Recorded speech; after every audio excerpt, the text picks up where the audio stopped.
Hello and welcome to the Informix Tech Talks by the IIUG. I am Lester Knutsen, and this one is on creating non-OS users in Informix. It's from a presentation I did last year, so we're going to dive right into the part of the topic that's relevant to us today. Now, Informix uses the operating system users by default. But there are other options. You don't have to use the operating system users. And the other options can be very complicated, and we're going to do separate webcasts on these in the future.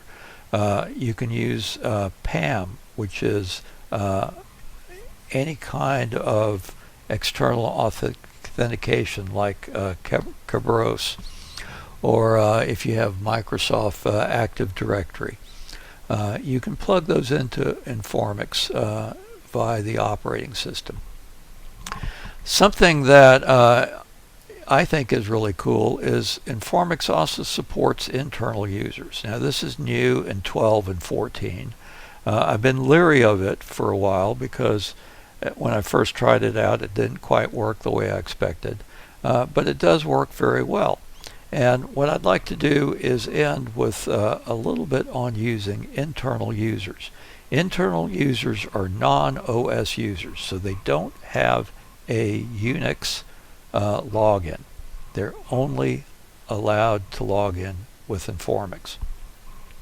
Now, to create an internal user, you do have to create a template OS user. And the first step is to add a user, and this is the add user command on Linux. I'm creating a user with no login called IFX user, and this is going to be my template. And this means any Informix users I create will use the same shell as this user, which is no login, so they can't log in directly to the operating system. But they'll also use this user's home directory for things like SQXplain files. If they run a stored procedure that makes a system call, it will use that user's home directory for that.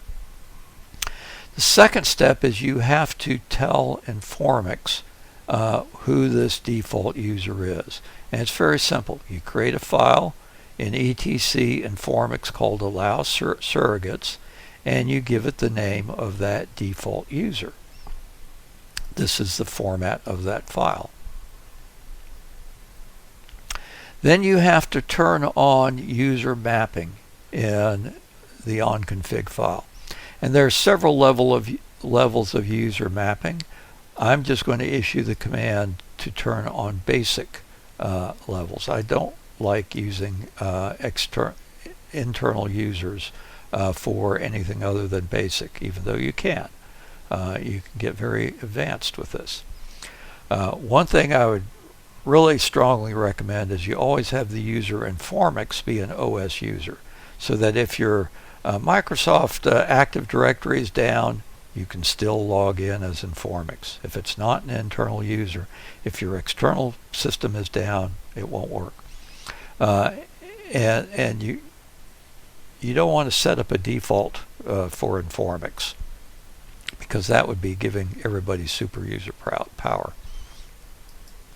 Then you can either wait 15 minutes, which is the default, or you can do an on mode command to tell it to reread the surrogates file. If you don't do this command, you have to wait 15 minutes. And then in DB Access or in SQL, you go to the sysusers database. This is the new database that is there on the system that is to handle internal users. And that's the whole purpose for this database. It's in the root DB space, should be very small, and the goal of this database is to handle internal users. Now you have to create a default user. So you tell it to create a default user with the properties, and I'm telling it to use the IFX user, which is that user I created in the first step here. That will become my template. Now I can create non-OS users. here by saying create user Lester with password, and I give it a password. Now there are commands to change the password, for the user to update the password. There are all kinds of systems to do that. I'm just showing you how to get started. So I'm creating a password called ABC. There's some basic password privilege. Like I said, I could do a whole webcast on this topic. We're going to save that for later.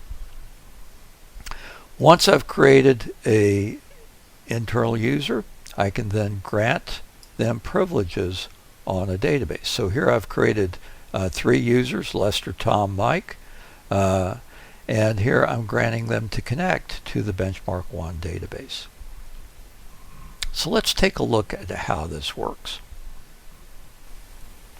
So I'm on my Unix system, and let's see if there's a user called Lester in the password file here. There is no user called Lester.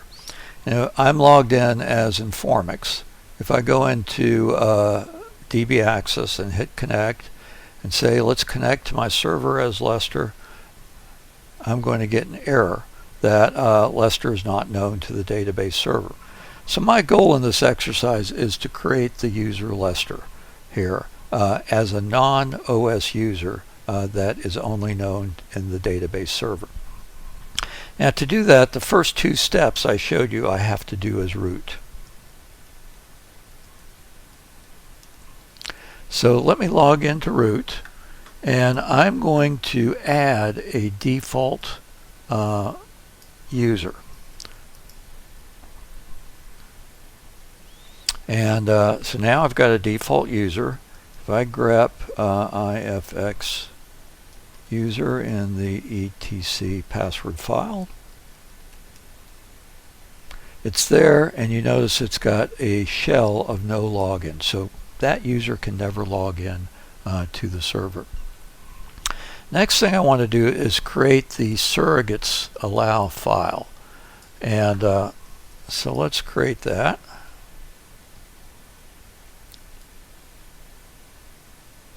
Now I have the Informix directory created.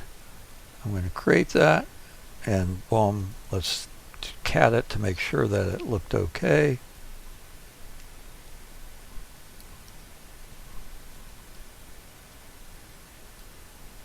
And that's what I expect. Yeah, so I'm done as root. Everything else I can do as a user in Informix. That's the 2 things you need to go get your system admin to do. And the idea is to create a default user, and that user is now got a home directory. I want ifx user there, but I can't access it because I'm not that user. So the next thing I need to do is update the onconfig file, and I'm going to use onmode -wf to change user mapping to basic. And it's been updated. Let's just do a onstat -c and grep for user mapping.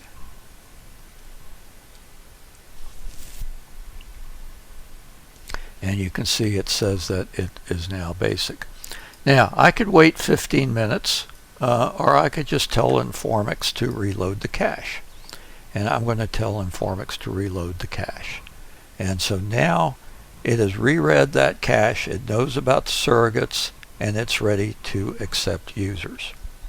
So let's go into DB Access, and I'm going to select from sysusers, and I'm going to tell it that the default user is the IFX user I created earlier at the operating system level. That's the first step I have to do, is tell it that that is the default user. Now, and I have scripts saved for this, I'm going to add Lester, Tom, and Mike with the password ABC as users. These are non-operating system users, Informix only users in the database. So if I hit run, those users are created. And now, because I've created those users, I can go here to connect and say connect, train 1, let's connect as Lester, and ABC is my password. Oh, it didn't like it.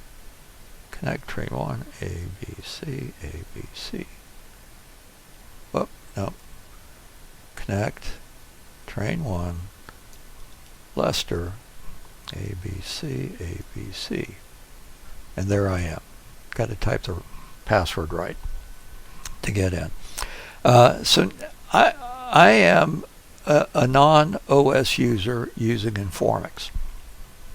Now let's go back to, if I exit, and I hit ID, I'm still Informix. So that was temporarily, while I was connected to Informix, I was that user. Again, there is no Lester in the password file. So let's go in and grant some privileges to Lester. So I'm going to say grant connect to Lester, Tom, and Mike in this benchmark 1 database.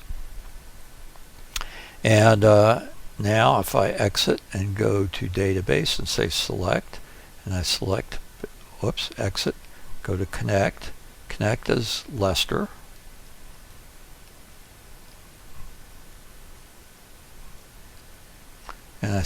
And I'm able to get in. But as Lester, remember now I'm logged in as Lester, I go to database select and I pick train 2. It says you have no permission to get to train benchmark 2. So that is a demo of how you can create non-operating system users in Informix. Okay, let's wrap this up. Thank you for watching this Tech Talk, and we hope to see you again. We'll do many more.